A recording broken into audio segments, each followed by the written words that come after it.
환자분들이 녹내장은 수술이 없어요 이렇게 말씀하시면 아닙니다. 녹내장도 수술을 할 수 있고, 아니면 눈 주변에 지방이 빠져서 눈이 이렇게 들어가 보인다 라는 분들이 있는데요. 그럼 제가 뭘 잘못했길래 평소에 어떤 습관 때문에 녹내장이 생겼을까요? 라고 많이 물어보시는데요. 그런 건 없습니다.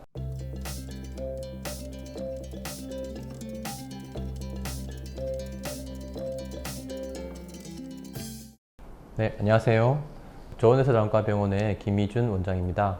오늘은 녹내장 환자들이 주로 외래에서 하시는 질문들을 모아서 답변을 드리는 시간을 가져보도록 하겠습니다.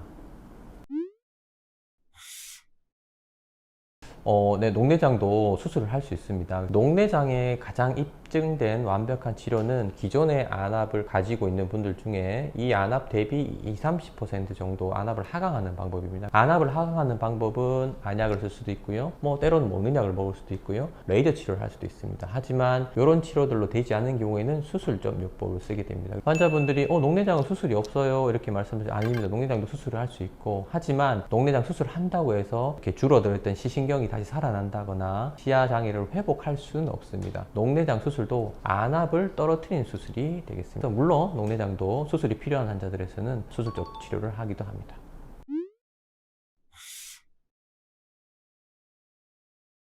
물론 녹내장 수술을 하면요, 기존에 쓰던 녹내장 안약을 초기에는 중단하게 됩니다. 그런데 저는 환자분한테 많이 강조하는 게, 녹내장 안약을 중단하려고 수술하는 게 아닙니다. 녹내장의 가장 중요한 치료는 안압을 떨어뜨리는 겁니다. 그래서 녹내장 수술을 하더라도 안압 하강 효과가 부족한 경우가 있으면은 끊었던 약을 다시 추가하기도 하고요. 녹내장 안약을 중단하기 위해서 수술하는 게 아니고요, 내가 원하는 안압으로 가기 위해서 수술을 하는 거고, 그 하강이 부족한 경우에는 녹내장 수술을 했더라도 또다시 녹내장 약을 추가하기도 합니다.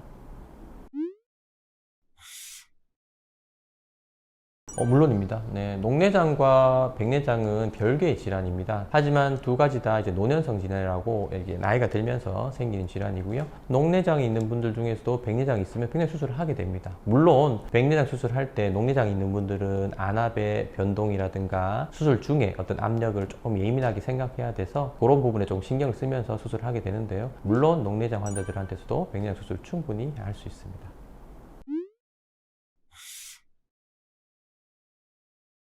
네, 녹내장 약 중에 주로 하루에 한 번 넣는 약들이 있는데요. 그 약의 성분에 의해서 속눈썹이 길어진다거나, 아니면 눈 주변이 좀 검어진다거나, 아니면 눈 주변에 지방이 빠져서 눈이 이렇게 들어가 보인다라는 분들이 있는데요. 그것 또한 녹내장 안약의 부작용입니다. 저녁에는 하루에 한 번 넣는 그 안약은 안압 하강 효과도 좋고 간편하기 때문에 많이 사용하게 되는데요. 하지만 그때 환자분들이 그런 불편을 많이 호소하시면 다른 약으로 바꿀 수 있고요. 다른 약으로 바꿔서 한 2달, 3달 지나면은 기존에 생겼던 속눈썹 길어진다든가 눈이 검어진다는 그런 증상은 돌아오게 됩니다. 그래서 너무 걱정은 안 하셔도 되겠습니다.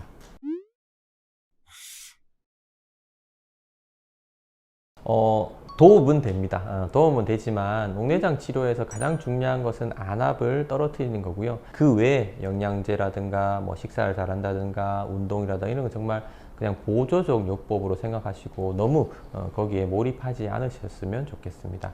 하지만 도움은 된다는 의견도 있습니다.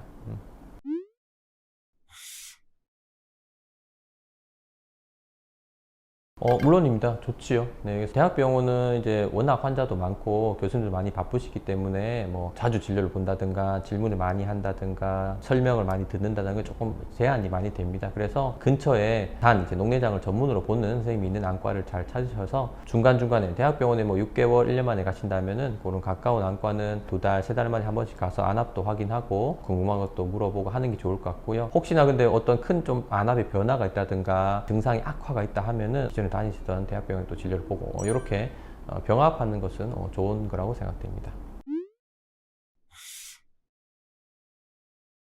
저도 이제 다른 곳에 다니다가 이쪽으로 이제 전원하게 됐어요 하는 환자분들이 있으신데요. 병원 오실 때 중요한 걸 설명드리면은 기존에 쓰던 안약을 이제 들고 가지고 오시는 게 좋겠고요. 가급적 약을 중단하지 말고 그대로 안약을 가지고 병원을 방문하는 것이 좋겠습니다. 뭐 쉽지 않은 질문인데요. 그래서 환자분들이 녹내장입니다 라고 제가 진단을 드리면은 그럼 제가 뭘 잘못했길래 평소에 어떤 습관 때문에 녹내장이 생겼을까요? 라고 많이 물어보시는데요. 그런 건 없습니다. 그래서 제가 드리는 말씀이 환자분이 잘못하거나 어떤 잘못된 습관 때문에 녹내장이 생기는 건 아닙니다 라고 말씀드립니다. 그래서 어떤 걸 내가 잘못했기 때문에 뭐 예를 들어서 핸드폰을 자주 봤기 때문에 뭐 내가 잠을 늦게 잤기 때문에 녹내장이 생기나요?